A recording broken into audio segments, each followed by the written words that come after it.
എല്ലാ കൂട്ടുകാർക്കും നല്ലൊരു രാത്രി ആശംസിച്ചുകൊണ്ട് നമുക്ക് നേരെ ആദർശിന്റെ നയനയുടെ നാളത്തെ നല്ലൊരു പ്രൊമോ വിശേഷം കേട്ടാലോ. ആദ്യമായി കാണുന്നവരാണെങ്കിൽ ചാനൽ ഇഷ്ടപ്പെട്ട ഒന്ന് സബ്സ്ക്രൈബ് ചെയ്യാൻ മറക്കരുത്. അതോടൊപ്പം തന്നെ വീഡിയോ ഇഷ്ടപ്പെടുക ലൈക്ക് ചെയ്യാനും മറക്കരുത് കേട്ടോ. നമ്മുടെ മുന്നോട്ടുള്ള യാത്രയിൽ നിങ്ങളുടെ ഓരോ ലൈക്ക് സപ്പോർട്ടുമാണ് നമുക്ക് പ്രചോദനമായി മാറിക്കൊണ്ടിരിക്കണേ. അപ്പൊ നമുക്ക് നേരെ നമ്മുടെ വിശേഷത്തിലേക്ക് അങ്ങോട്ട് പോയാലോ. അങ്ങനെ ഇന്നത്തെ വിശേഷം നമ്മൾ കണ്ടു. ആദർശിന് വേണ്ടി ബെഡൊക്കെ കുടഞ്ഞു വിരിക്കുന്ന സമയത്ത് ആദർശ് നയനോട് പറഞ്ഞു, അതെ നീ ഇന്ന് ഇവിടെ കിടന്നാൽ മതി എന്ന് പറയാ. ഇത് കേട്ടത് നയനയ്ക്കാണ് വല്ലാത്തൊരു വിഷമമായി. നയന പറഞ്ഞു, വേണ്ട ആദർശേട്ടാ, അത് ശരിയാകത്തില്ലെന്ന് പറയണം. അതെ നീ ഇവിടെ കിടന്നോർത്ത് ഒന്നും സംഭവിക്കാനൊന്നും പോകുന്നില്ല. അത് മാത്രമല്ല അമ്മയോട്ട് അറിയാനും പോകുന്നില്ല. പക്ഷെ നയനയ്ക്ക് വല്ലാത്ത വിഷമായിരുന്നു. നയന പറഞ്ഞു, ഞാൻ ഇവിടെ കിടന്നിട്ടുണ്ടെങ്കിൽ ഇനിയിപ്പൊ അത് മതി, അമ്മ അറിഞ്ഞിട്ടുണ്ടെങ്കിൽ വല്ലാത്ത ഭൂകമ്പം ഉണ്ടാകാനായിട്ട്. ഇതേ അതുകൊണ്ട് ഞാൻ ഇവിടെ ഇല്ലാന്ന് പറയണം. പക്ഷെ ആദർശ് സമ്മതിച്ചില്ല. ഒന്നാമത്തെ കാര്യം, നയനയ്ക്കാണ് 2-3-5 വട്ടം തലകറക്കം ഉണ്ടായിട്ടുണ്ട്. ഇനി എന്തേലും രാത്രി ആയിപ്പോയിട്ടുണ്ടെങ്കിൽ ആരോട്ടും അറിയത്തില്ല. അവസാനം നയന പറഞ്ഞു, ആദർശാണ് അത്രയ്ക്ക് നിർബന്ധമാണെങ്കിൽ ഞാൻ ഈ പാവിരിച്ച് നിലത്ത് കിടന്നോളാം, ഈ ബെഡ് എടുത്ത് ഞാൻ നിലത്ത് കിടന്നോളാം. ആദർശാണ് മോള് ബെഡേ കിടന്നോളാം പറയാണ്. പിന്നീടോടെ ഞാനേ മുത്തശ്ശനെ എടുത്ത് പോയിട്ടുണ്ട്, മുത്തശ്ശനുള്ള മെഡിസിനൊക്കെ എടുത്ത് കൊടുക്കണം, എന്നിട്ട് വരാമെന്നും പറഞ്ഞിട്ട് അങ്ങോട്ട് താഴേക്ക് അങ്ങോട്ട് ചെല്ലുവാണ്. ഈ സമയത്ത് മുത്തശ്ശിയും കൂടെ ഹാളിൽ സംസാരിച്ചുകൊണ്ടിരിക്കുന്നുണ്ടായിരുന്നു. പിന്നീട് നയന വരുന്നുണ്ടപ്പോ മുത്തശ്ശൻ പറഞ്ഞു, ആഹാ മോളോ കിടന്നില്ലേ മോളെന്ന് ചോദിക്കുക. അതെങ്ങനെയാ മുത്തശ്ശന് മെഡിസിൻ ഒക്കെ എടുത്ത് തരാതെ എനിക്ക് കിടക്കാൻ പറ്റുമോ എന്ന് ചോദിക്കുക. ഇത് കഴിക്കാനും പറഞ്ഞുകൊണ്ട് മുത്തശ്ശനുള്ള മെഡിസിൻ കൊണ്ട് കൊടുക്കുകയാണ്.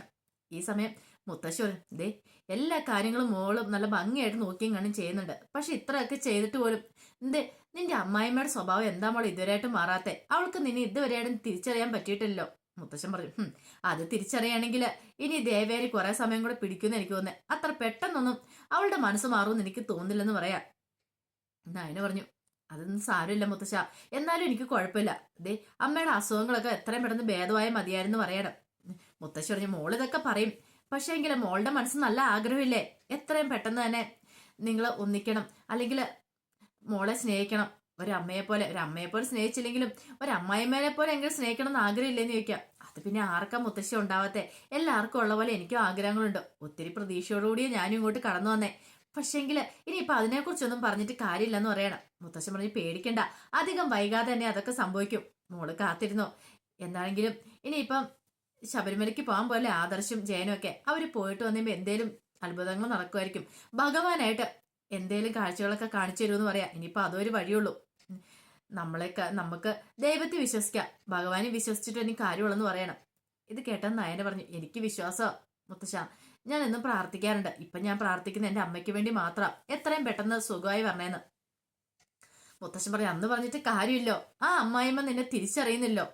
ബ്ലഡ് കൊടുത്തിട്ട് അവളുടെ ജീവൻ രക്ഷിച്ചെന്നുള്ള കാര്യം ഇതുവരെയായിട്ട് അവൾ അറിഞ്ഞിട്ടില്ല. ഇനി അത് അറിഞ്ഞു കഴിഞ്ഞാലും അവൾ നിന്നെ സ്നേഹിക്കുമെന്ന് എനിക്ക് തോന്നില്ല. അവളുടെ സ്വഭാവമല്ലേ. പോരാത്തന് ഇപ്പൊ വിഷം കുത്തി നിറയ്ക്കാനായിട്ട് 2 അങ്ങോട്ട് പോയിട്ടുണ്ടല്ലോ. മാക്സിമം വിഷം കുത്തി നിറയ്ക്കുമെന്ന് പറയാം. എന്നാലും കുഴപ്പമില്ല മുത്തശ്ശ, നയനയ്ക്ക് അതൊന്നും പ്രശ്നമില്ല. നയനയുടെ മനസ്സിൽ തന്റെ അമ്മ എന്തൊക്കെ ചെയ്താലും കുഴപ്പമില്ല. പക്ഷെ അമ്മയ്ക്ക് എത്രയും പെട്ടെന്ന് സുഖമാണെന്നൊരു ചിന്ത മാത്രമേ ഉള്ളൂ. അതെ മോൾക്ക് നല്ല തലർക്കം കാര്യങ്ങളൊക്കെ ഉണ്ടെന്നല്ലേ പറഞ്ഞേ. മോൾ ഇന്ന് ആദർശന്റെ മുറി കിടന്നാൽ മതി എന്ന് പറയാം. ഇത് കേട്ട നയന പറഞ്ഞു, ആദർശേണ്ണോ അങ്ങനെ പറഞ്ഞേ. അതെ മോൾ ഇന്നലെ താഴെ വന്ന് തന്നെ കിടക്കേണ്ട കാര്യമൊന്നുമില്ല, മോളിൽ പോയി കിടന്നാൽ മതി എന്ന് പറയാണ്. മുത്തശ്ശിക്കും ടെൻഷനാ. ഒന്നാമത്തെ കാര്യം തലകർക്കൊക്കെ ഉണ്ടായാ, ബ്ലഡും കൊടുത്തല്ലേ. പിന്നീട് നയന പറഞ്ഞു, എന്നാ ശരിയെന്നും പറഞ്ഞോണ്ട് മോളിലേക്ക് അങ്ങോട്ട് കയറി പോവാണ്. ഈ സമയത്ത് ആകെപ്പാടെ സമനിലേറ്റ് പോലെ ജാനയും കൂടെ പുറത്തിറങ്ങിയിരിക്കുന്നത്. കാരണം ദേവയാന്റെ മനസ്സിലേക്ക് കുറച്ചും കൂടെ എരിപൊരി കയറ്റി വിടണം. ഇതങ്ങനെ വിട്ടിട്ട് കാര്യമില്ല. കാരണം മനസ്സിനെ ഒന്നുകൂടെ ഇളക്കിയിട്ട കാര്യമുള്ളൂ. എന്തേലും ഒരു പോംവഴി ഉണ്ടാക്കണം. ജലജ ഇങ്ങനെ ആലോചിച്ചു. ജാനകിട്ട് ഒരു പിരി കയറ്റി കൊടുക്കുവാണെങ്കിൽ ജാനകി നിന്നങ്ങോട്ട് തിളച്ചോളും. മുമ്പത്തെ പോലെ ഒന്നുമല്ല, ഇപ്പൊ ജാനകിക്ക് നല്ല മാറ്റമുണ്ട്. പിന്നീട് ജലജ ജാനകിയോട് പറഞ്ഞു, അവളുണ്ടല്ലോ ആ നയന, അവളാണെങ്കിൽ ഇപ്പൊ മിസ്റ്റർ ക്ലീൻ എന്നുള്ള രീതിയിലാണ് നടക്കണേന്ന് പറയണം. എന്താ അങ്ങനെ പറഞ്ഞേ? എല്ലാ കുറ്റങ്ങളും എന്റെ അനാമികമളുടെ തലയെ കെട്ടിവെച്ചിട്ട് അവളും അവളുടെ ഭർത്താവ് എന്ന് പറയുന്ന അവരെല്ലാരും കൂടെ നടക്കുന്ന കണ്ടില്ലേന്ന് പറയണം. അല്ല നീ എന്താ ജലജ ഉദ്ദേശിച്ച് എനിക്കൊന്നും മനസ്സിലായില്ല. അതെ ഞാനും എന്റെ മകനും ഈ തെറ്റൊക്കെ ചെയ്തതെന്ന്, പാലിനകത്ത് വിഷം കലർത്തിയത്. അത് ഞങ്ങളല്ലാന്ന് പറഞ്ഞു കഴിഞ്ഞപ്പോഴത്തേനും പറയാ, അന്നെങ്കിൽ അനാമികമോളും അവളുടെ അമ്മയോ ഇതൊക്കെ ചെയ്തതെന്നും. ഇത് കേട്ടതും ജാനകി പറഞ്ഞു, എന്റെ കേക്കലെങ്ങാനും അവള് പറയട്ടെ, അങ്ങനെ പറഞ്ഞിട്ടുണ്ടെങ്കിൽ ഈ ജാനകിയാരൻ അവളെ ഞാൻ കാണിച്ചു കൊടുക്കുന്നുണ്ടെന്ന് പറയാം. ഇതേ ജാനകി, ഒരു കാര്യം ഞാൻ പറഞ്ഞേക്കാം. ഇതേ ഇത്രയും കാലം നീ തലയിലെടുത്ത് വെച്ചോടുന്നതിനുള്ള കൂലി നിനക്ക് കിട്ടി. ഇനി നീ അങ്ങനെ തന്നെയാണെങ്കിൽ നിനക്ക് കിട്ടുമെന്ന് പറയാം. ആര് തലയിലെടുത്ത് വെക്കുന്നു? അവളെ എനിക്ക് കണ്ണെടുത്താൽ കാണത്തില്ല. ഇപ്പം അവള് കാരണം ഇപ്പൊ ഈ പ്രശ്നങ്ങളെല്ലാം ഉണ്ടായേക്കുന്നത്. ഇപ്പൊ ഏട്ടത്തി ഇവിടെ കിടക്കാൻ കാരണം അവൾ ഒറ്റ എടുത്തിയാ. അല്ലായിരുന്നെങ്കിൽ ഏട്ടത്തി ഇപ്പൊ ഓടിച്ചാടി നടക്കണ്ടല്ലേ. ഇപ്പൊ കണ്ടില്ലേ എടുത്ത ഒരു അവസ്ഥ കണ്ട് എനിക്ക് സഹിക്കാൻ പോലും പറ്റുന്നില്ലെന്ന് പറയാണ്. ഇപ്പൊ വീട്ടിൽ ചെന്നിട്ടുണ്ട്. ഇപ്പൊ ഭാര്യയും ഭർത്താവും കൂടെ കെട്ടിപ്പിടിച്ച് മിക്കാറും കിടക്കുമായിരിക്കും. മാലയിട്ടെന്നൊരു ചിന്തയൊന്നും അവൾക്ക് കാണത്തില്ല എന്ന് പറയണം. അത് ശരിയാണല്ലോ, ഒന്ന് വിളിച്ചു നോക്കാലെന്ന് പറയണം. ഇപ്പൊ എങ്ങനെ അറിയണേ? ഒരു കാര്യം ചെയ്യാം, ഞാൻ അബീനെ ഒന്ന് വിളിക്കട്ടെ എന്ന് പറഞ്ഞോണ്ട് ജലജ എന്ത് ചെയ്യാണ്, അബിയുടെ ഫോണിലേക്ക് വിളിക്കുകയാണ്. അബിയുടെ ഫോണിലേക്ക് വിളിച്ചപ്പോൾ അബി കോൾ എടുത്തു. എന്താമ്മേ, എന്താ കാര്യം എന്ന് ചോദിക്കണം. അതെ, നിന്നോട് ഞാൻ കാര്യം ചോദിക്കാൻ വേണ്ടി വിളിച്ചാന്ന് പറയും. എന്താ കാര്യം? ആ നയനെ അവിടെ ഉണ്ടോന്ന് ചോദിക്കാം. അവൾ എവിടെയും കണ്ടില്ലെന്ന് പറയണം. ആദർശന്റെ മുറിയിലേക്ക് പോകുന്നുണ്ട്. ഓഹോ, അപ്പൊ അതാണ് കാര്യം. അപ്പൊ ആദർശന്റെ മുറിയിലായിരിക്കും ഇന്ന് കിടക്കുന്ന രണ്ടെണ്ണോടെ. എന്താമ്മേ വിശേഷിച്ച്? ഇല്ല മോനെ, ഒരു വെടി പൊട്ടിക്കാനെന്ന് പറയണം. വെടി പൊട്ടിക്കാനോ? അതെ. നീ വെച്ചോ, ഒരു അത്യാവശ്യ കാര്യമുണ്ട് എന്ന് പറഞ്ഞിട്ട് കോളങ്ങൾ കട്ട് ചെയ്യുകയാണ്. അബിക്ക് കാര്യം എന്താണെന്ന് മനസ്സിലായില്ല. ഈ സമയത്ത് ജലജ കോള് കട്ട് ചെയ്തിട്ട് നേരെ ജാനകി എടുത്തിട്ട് പറഞ്ഞു, നമ്മൾ ഉദ്ദേശിച്ച പോലെ തന്നെ കാര്യങ്ങള്. ദേ, ഏട്ടത്തിയുടെ മനസ്സിനെ തിളപ്പിക്കേണ്ട ഒരു കാര്യം കിട്ടിയിട്ടുണ്ടെന്ന് പറയാം. എന്ത്? ഏട്ടത്തി എന്താ പറഞ്ഞേ? ആദർശയോടും നയനയോടും വേറെ വേറെ മുറി കിടക്കണം എന്നല്ലേ പറഞ്ഞേ. പക്ഷേങ്കിൽ അവർ രണ്ടുപേരും ഇപ്പൊ ഒരുമിച്ച് ഒരു മുറിയിലാന്ന് പറയാം. മാല ഇട്ടിരിക്കുമല്ലേ ആദർശ്. ഈ ഒരു കാര്യം മാത്രം മതി ഏടത്തിക്ക് ദോഷം തിളച്ചു പൊങ്ങാനിട്ട്. എന്ത് ചെയ്യണമെന്ന് എനിക്കറിയാന്ന് പറയണം. വരാനും പറഞ്ഞുകൊണ്ട് ജാനകിനെ കൂട്ടിക്കൊണ്ട് നേരെ ദേവേന്റെ മുറിയിലേക്ക് അങ്ങോട്ട് ചെല്ലുവാണ്. ദേവേന ഇപ്പൊ ഇങ്ങനെ കിടക്കുമായിരുന്നു. പെട്ടെന്ന് ദേവേന എന്താ, എന്ത് പറ്റി? രണ്ടുപേരുടെ മുഖം വല്ലാതിരിക്കണം നിൽക്കും. എങ്ങനെ ഇരിക്കാതിരിക്കാനാ?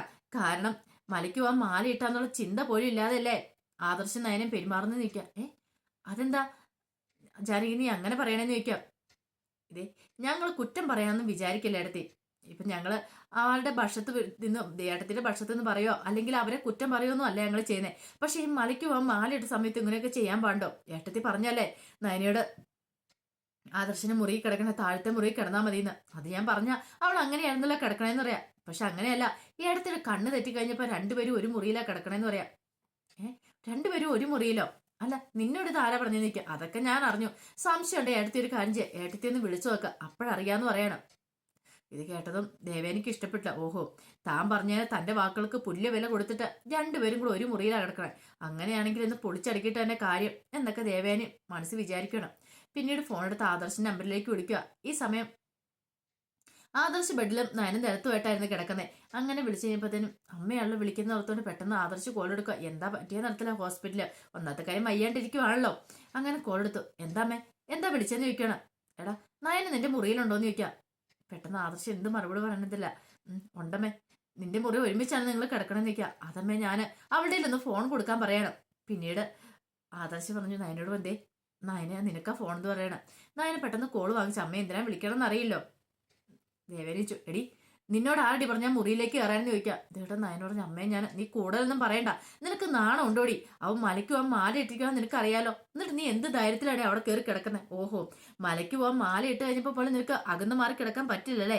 എന്റെ കണ്ണൊന്ന് തെറ്റിയ സമയത്ത് നീ മുറിക്കകത്തേക്ക് കയറിയല്ലേ എന്നൊക്കെ പറഞ്ഞോണ്ട് വളരെ മോശമായ രീതിയിൽ സംസാരിക്കണം. നയന പറഞ്ഞ് അമ്മേ അതല്ല, ആദർശനും ബെഡില്ല, ഞാൻ നിലത്താ. ഇനി അത് പറഞ്ഞാൽ മതിയല്ലോ, നാണമില്ലാത്തോളം. അതെങ്ങനെയാ നിന്റെ വീട്ടിൽ ഇങ്ങനെയൊക്കെ ആയിരിക്കും നിന്നെ പഠിപ്പിച്ചു വെച്ചിരിക്കുന്നല്ലേ നിന്റെ അച്ഛനും അമ്മയും കൂടെ? മലയ്ക്ക് പോകാൻ മാല ഇട്ട് കഴിഞ്ഞിട്ടുണ്ടെങ്കിൽ ഇങ്ങനെ ആയിരിക്കും അല്ലേന്ന് ചോദിക്കാം. അമ്മ അങ്ങനൊന്നുമല്ല, എനിക്കറിയാം നോയമ്പ് നോക്കുന്ന കാര്യങ്ങളെ കുറിച്ചൊക്കെ എന്ന് പറയണം. പിന്നെ ഒരു നോയമ്പ് നോക്കുന്ന കാര്യങ്ങളെല്ലാം അറിയാം. അവൾക്ക് ഭയങ്കര ദൈവവിശ്വാസ, ഭയങ്കര പ്രാർത്ഥനയും പൂജകളും എല്ലാം നടത്തുന്ന അവളാ. എന്നിട്ടാണ് അവൾ ഇതുപോലത്തെ പരിപാടിയൊക്കെ കാണിച്ചിരിക്കുന്നത്. അതിനമ്മ ഞാനൊരു തെറ്റും ചെയ്തിട്ടില്ല എന്ന് പറയണം. നീ കൂടുതലൊന്നും പ്രസവിക്കൊന്നും വേണ്ട, മര്യാദയ്ക്ക് ഇറങ്ങിപ്പോക്കണം മുറിയുന്ന കയറി കിടക്കുന്നുണ്ട്. അപ്പൊ ഇതിനു വേണ്ടിയിട്ടായിരുന്നു രണ്ടുപേരും കൂടെ വീട്ടിലേക്ക് പോയതല്ലേ? വെറുതെ അല്ല നീ അയ്യപ്പാപ്പാണ്ടിന്റെ പേരും പറഞ്ഞുകൊണ്ട് ആദർശിനെ പുറകെ അങ്ങോട്ട് പോയത്. ഇപ്പോഴല്ലേ കാര്യങ്ങളൊക്കെ മനസ്സിലാവെന്ന് പറയണം. പിന്നീട് നയനയ്ക്ക് നല്ല സങ്കടം വന്നു. നയന പെട്ടെന്ന് അങ്ങോട്ട് എഴുന്നേറ്റു. എന്നിട്ട് ആദർശിലേക്ക് ഫോൺ കൊടുക്കണം. ആദർശം വെച്ച് ഹലോ വെച്ച് കഴിയുമ്പോൾ ദേവേനെ പറഞ്ഞു, ദേ ഒരു കാര്യം ഞാൻ പറഞ്ഞേക്കാം, എത്രയും പെട്ടെന്ന് അവളുടെ മുറിയിൽ നിന്ന് ഇറക്കി വിടാൻ നോക്കടാ. നീ ഇത് എന്ത് ഭാവിച്ചാന്ന് ചോദിക്കാം. അമ്മ ഇത് എന്ത് ഭാവിച്ചോണ്ടേ അത്? അമ്മ ഇതെന്താ കൊച്ചു കുട്ടികളെ പോലെ ചോദിക്കുക. പിന്നെ എന്നെ കൊണ്ട് കൂടുതലൊന്നും പറയിപ്പിക്കില്ല. ദേ അമ്മ കാര്യം അറിയാൻ സംസാരിക്കരുത് കേട്ടോ. നയനെ ഇവിടെ കിടത്തി എന്തിനാന്നുള്ള അമ്മയ്ക്ക് എന്താണെന്ന് അറിയാവുന്നതെന്ന് ചോദിക്കുക. കൂടുതലൊന്നും പറയണ്ട, എനിക്കതൊന്നും അറിയാൻ വേണ്ട, എത്രയും പെട്ടെന്ന് അവളെ മുറിയിൽ നിന്ന് ഇറക്കി വിട്ടണമെന്ന് അറിയാം. ഇത് കേട്ടോ ആദർശന് പിന്നെ എന്ത് ചെയ്യണമെന്ന് അറിയത്തില്ല. വല്ലാത്ത ദേഷ്യമാണോ സങ്കടമാണോ വരുന്നേ. ആദർശം അങ്ങോട്ട് കോള് കട്ടുക. നയനെ അങ്ങോട്ട് ഇറങ്ങി പോകാൻ തുടങ്ങിയപ്പോഴത്തേന് ആദർശം നീ ഒരിടത്തേക്കും പോകുന്നില്ല എന്ന് പറയാം. വേണ്ട ആദർശേട്ടാ, വെറുതെ ഇനി അമ്മേനെ ദേഷ്യം പിടിപ്പിക്കണ്ട. പിന്നെ അമ്മ ഇപ്പൊ ഇങ്ങോട്ട് വന്ന് നോക്കാൻ പോലെ മര്യാദയ്ക്ക് ഇവിടെ കിടന്നോ. ദേ എല്ലാം അമ്മയുടെ ഇഷ്ടത്തിന് അങ്ങോട്ട് വിട്ടുകൊടുത്തിട്ട് കാര്യമില്ല. നിന്റെ ഭർത്താവാ ഞാൻ പറയുന്ന കുറച്ചൊക്കെ നീ അനുസരിക്കണം. അമ്മ പറയുന്ന കൂടെ അനുസരിച്ചിട്ട് കാര്യമില്ല.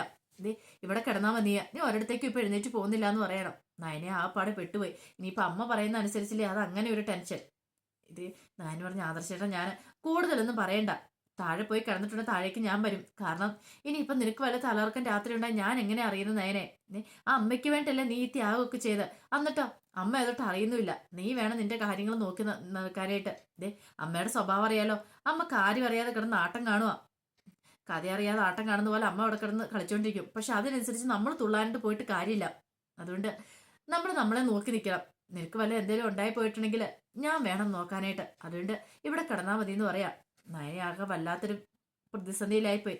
എന്ത് ചെയ്യണമെന്ന് അറിയത്തില്ലാത്തൊരവസ്ഥയില്.